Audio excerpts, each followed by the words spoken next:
Hello everyone. I'm recording my video in response to our YouTube videos. I will try my best to keep it under 5 minutes, but there were just so many great takeaways from all of your videos that I have quite a bit to talk about. First of all, I just want to say overall impressions. It was really great to get to know everyone on a deeper level, whether it was through you sharing your hobbies or you sharing what you do to decolonize educational spaces. It was really nice getting to know you on a deeper level. Some main ideas that really stood out to me were Indigenous worldviews and ways of knowing, such as storytelling and learning from our relations, so elders as well as the land, which I will get into. Thomas King stated, "The truth about stories is that's all we are." I really like this quote because when I think about storytelling, I think about the connection that it brings for humanity.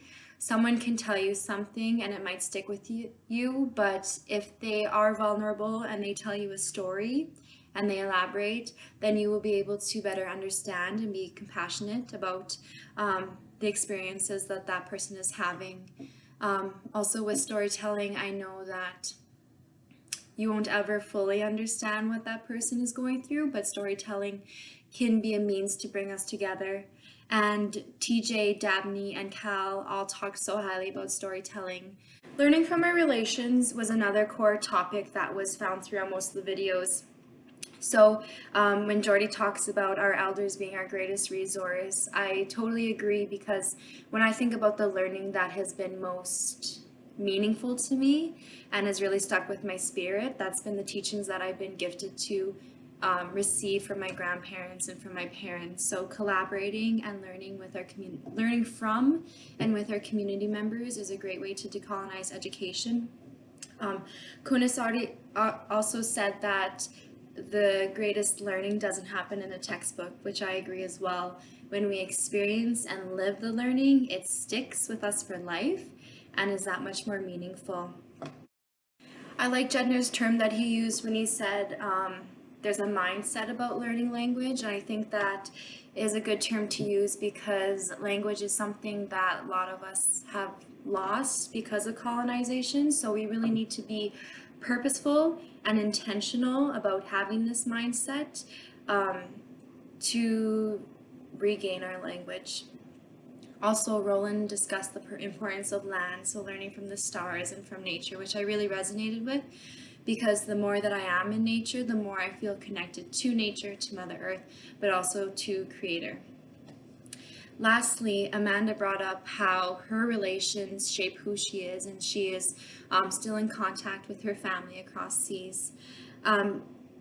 This importance of family ties and relations really held true to me, because when I think about myself, I am who I am because of my relations, because of my mother, because of my sisters and my brothers, my students, my teachers, because of my aunts, because of my nieces.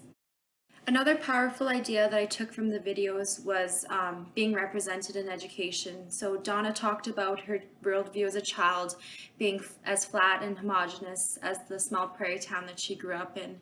I can relate, and I am lucky that I had some really great Indigenous role models to look up to in the education world, but had I not, I might not be here today. So something that I'm really cognizant of is providing resources and materials for all of my students so that they're seen in the classroom and represented in the classroom.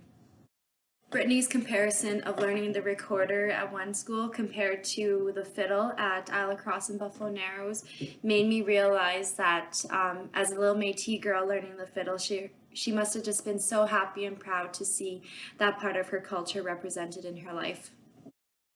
Tessler made the point that a lot of our practices that we have, like the voting and ballot system, aren't really ours, that they've been given to us through colonization. So it makes me think about how much Indigenous leadership has changed, but seeing the change also makes me hopeful that we can move forward as a catalyst to create better change and better opportunities. A question that I have because of our learning is how can I maintain this network and how can I collaborate with you all still so we can decolonize educational spaces together. I know that it was no mistake that our paths crossed, and even though this experience didn't turn out as we had hoped, I am still grateful for this experience and grateful to get to strengthen my connection to you all, and I hope to be able to work with everyone in the future. So thank you for listening. Miigwech.